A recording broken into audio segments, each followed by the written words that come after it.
Hey guys, it's Chuck from Brady Adventures, and I wanted to give you a quick update on what's going on with the dual battery build. This weekend should have been releasing a wiring video.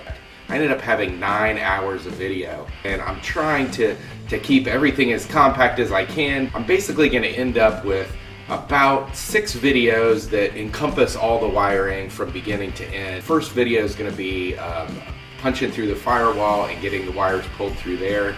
The second video is going to be getting the ml-acr in-cab switch mounted and the wires for that and the National Luna system pulled through the dash. And the third video is going to be the installation of the National Luna battery monitor inside the vehicle and getting that wired up under the hood. The fourth video is going to be running the 2-gauge wire from the auxiliary battery back to the rear of the vehicle. The fifth video is going to be the power distribution area in the back on the drawers. Then we'll have a sixth video, and that's actually going to be the ml-acr under the hood getting wired up and the 2 main batteries getting wired together. As soon as we release that one, we'll release a final walk around where we go end to end and show you everything we did, talk about the pros and cons, and hope you enjoy all these, and we're going to get them out to you as quickly as we possibly can. So keep an eye out for them, and thanks very much for giving us a thumbs up on these videos and subscribing to our channel. We really appreciate the support, especially with the new rules